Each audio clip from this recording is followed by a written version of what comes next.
जय गोपाल राधे श्यामा गोविंद गोविंद। जय गोपाल राधे श्यामा गोविंद गोविंद। गोविंद गोविंद प्रभु गोविंद गोविंद। जय नंदलाल राधे श्यामा गोविंद गोविंद। और इस कथा में प्रवेश कर रहे हैं आज कि राजा धृतराष्ट्र बोल रहे हैं कि जैसे हमारे 100 पुत्र हैं वैसे ही पांडु के 5 पुत्र हैं। ये दोनों यहाँ पर आकर के साथ में रहे। ये जो हमारा राज्य है, राजपाट है, इसको क्या है, दोनों क्या है, बांट करके क्या है कि यहाँ अपना राज्य करें।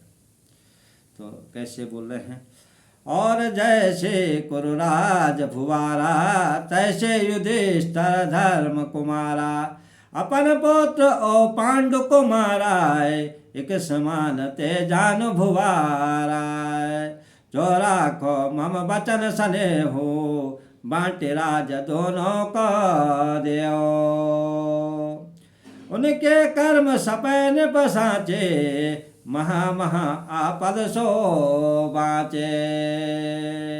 इसी प्रकार से महाराज क्या है कि धृतराष्ट्र ने कहा कि यहाँ पर आकर के क्या है, सब संग में रहो, साथ में रहो, और ये सब जो राज्य पाठ है बांट करके आप लोग यहाँ पर क्या है कि रहिए।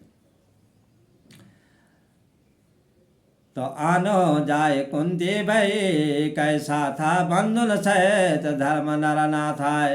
5 बंधु साथ ले आओ हमारे वचन सो जाई सुनाओ। इसी प्रकार क्या है कि दुर्योधन के मन में तो हमेशा कपट रहता था। दुर्योधन कपटी पर माना है भीषम करे मंत्र सब माना। इसी प्रकार से क्या है कि हमेशा ये दुर्योधन तो कपट ही करता था, हमेशा द्वेष भाव ही रखता था। और कहा पिता से अब उनको यहाँ बुला दीजिए। उनको क्या है कि 5 पांडवों को क्या है आप यहाँ बुला दीजिए। तो जाकर के क्या है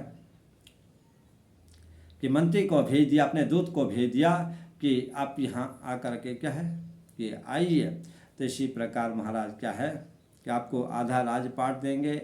ये सब बात क्या है मंत्री से कही, और विदुर जी महाराज ये सब समझ रहे हैं, सत्य होगी सुनकर युधिष्ठिर सुखी होते हैं। इसी प्रकार से क्या कि आगे की कथा में प्रवेश कर रहे हैं। द्रुपद सो जाय बखानो धृतराष्ट्र पाठवा मोयानो। अर्धराज्य देव निज सोई तब पांडव को अति सुख होई। सत्य बात जो विदुर बखानाय सो सुन धर्म पुत्र सुख माना। द्रुपद बहुत बड़ाई कीना द्रुपद राज ने आज्ञा दीना। इस प्रकार से जब दूत राजा द्रुपद के पास में गए कि ये 5 पांडवों को माँ कुंती सहित रानी द्रौपदी सहित क्या है अब हस्तिनापुर भेज दीजिए, तो इनको क्या है हम आधा राजपाट देंगे। इसलिए क्या है यह बात सुन करके राजा द्रुपद भी बड़े खुश हो गए, प्रसन्न हो गए और उनकी प्रशंसा करते हैं। कुंती सहित द्रौपदी लीना अह भाग्य पांडु को चीना। पहुँचे तब निज देश जाई धृतराष्ट्र कैक किन्न उपाये। भीष्म द्रोण कर्ण बल बीराय आगे फटे हर्ष शरीराय। आगे हो लेन को आए नगर लोग सब देखन धाये। कुंती अंधय किन प्रणाम आए सब बांधव पहुँचे निज धामा। और यहाँ पर क्या है महाराज कि छल कपट तो कर ही रहे हैं, पर तो भी यहाँ भी क्या है कि धृतराष्ट्र ने दुर्योधन ने थोड़ी छल कपट किया कि आगे पितामह भीष्म को और द्रोणाचार्य को, कर्ण को, ऐसे बलवीर जो हैं, ऐसे जो धीर वीर हैं उनको आगे कर दिया। उनके क्या है कि सत्कार करने के लिए, उनका क्या है सम्मान करने के लिए, और उनको क्या है कि आप अपने घर बुला दिया। वो सब पहुँचे अपने देश में, पहुँच गए अपने राज्य में पहुँच गए हैं। मिले धर्म सुत बंधु सत बैठे सभा मंझारा प्रेम हर्ष भी समता किन प्रीति अपार। 100 भाइयों से मिले, पितामह भीष्म आदि, गुरु द्रोण आदि से, धृतराष्ट्र आदि से सबसे मिलन क्या है, मिल करके सबको प्रणाम करते हैं। और फिर 100 भाइयों से मिल करके इस प्रकार से क्या है, तब धृतराष्ट्र जी महाराज क्या है कि बात करते हैं कि आधा राजपाट क्या है कि इंद्रप्रस्थ क्या है ये आपको देंगे, हस्तिनापुर ये हमारा रहेगा। इस प्रकार से क्या बंटवारे की बात करते हैं। कुंती सहित द्रौपदी साथा प्रेम हर्ष चले नर नाथा इंद्रप्रस्थ में किनो थाना है राजधानी आपन करे जाना। सुभग शकुन कर भे तब राजाए आज्ञा भई तब बाजे बाजा प्रेम हर्ष मन राजा भयो सर्व कलेश नाक नाश दुख गयो कृष्ण कृपा के दुख वे नाशाए पाए राज भक्ति विश्वासा।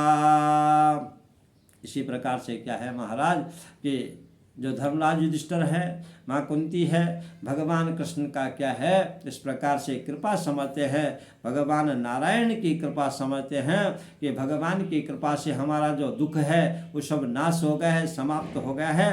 और वो क्या है फिर इंद्रप्रस्थ में रहते हैं, वहाँ क्या है कि बड़े शकुन से रह रहे हैं।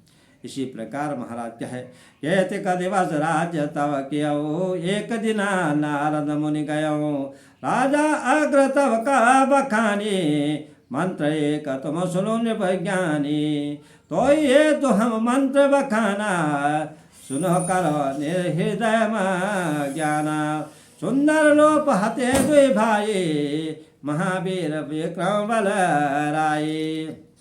अरे एक दिन वहाँ नारद मुनि आए। नारद मुनि क्या है कि वहाँ धर्मराज जी को, राजा युधिष्ठिर को वहाँ पर क्या है कि सब ज्ञान दे रहे हैं कि एक कन्या थी एक कन्या थी महाराज, और उस कन्या की क्या है इस प्रकार से क्या है कि मैं आगे की कथा सुना रहा हूँ। बड़े सुंदर थे, 2 भाई थे, महावीर थे, बल विक्रमधारी थे। तो उनके साथ में क्या है कि दोनों भाइयों के बीच में क्या है कि एक ही क्या है यक नारी तेन द्वे के भाई, दोनों भाइयों के बीच में एक ही नारी थी। और एक नारी के होने की वजह से क्या है उनके बीच में क्या है कि कुछ क्लेश हो गया है, कुछ द्वेष उत्पन्न हो जाता है, जिससे क्या है आप लोग क्या है ये सब नियम धर्म से क्या है नियम उल्लंघन कर जो को ये 12 वर्ष बास होए नियम मान मुनि दीनो। इस प्रकार से क्या कि नित्य नियम बांध रहे हैं नारद मुनि। द्रौपदी का प्रतिपालक दुराओ ताते हो सबो सुख भाओ। ऐसा जो रानी द्रौपदी है इसके साथ में क्या है कि एक नियम बना दीजिए कि इस प्रकार से नियम बना करके रहेंगे, और ये नियम का जो भंग करेंगे, नियम जो तोड़ेंगे उनको क्या होगा कि 12 वर्ष का वनवास हो जाएगा। और जब क्या है कि इस स्त्री के साथ में जो अपने कक्ष में होगा रानी द्रौपदी के साथ में, तो बाहर क्या है कि एक अस्त्र रख देना, अपना अस्त्र रख देना कि अभी क्या है आज शयन कक्ष में क्या है कि द्रौपदी और फलाना है जो भी है जिसका भी नंबर है उसमें क्या है कि युधिष्ठिर जी महाराज, भीमसेन या अर्जुन, नकुल, सहदेव जो भी हों वो अपना अस्त्र शस्त्र बाहर रख दे, ताकि क्या है कि दूसरे व्यक्ति को क्या है कि उसका पता चल जाए। ये सब क्या है वहाँ रखते हैं। इस प्रकार से ये आज की कथा को हम यहाँ पर क्या है कि विश्राम दे रहे हैं। कल आगे की कथा में हम क्या है कि प्रवेश करेंगे। जय श्री राधे श्याम, जय श्री राधे श्याम।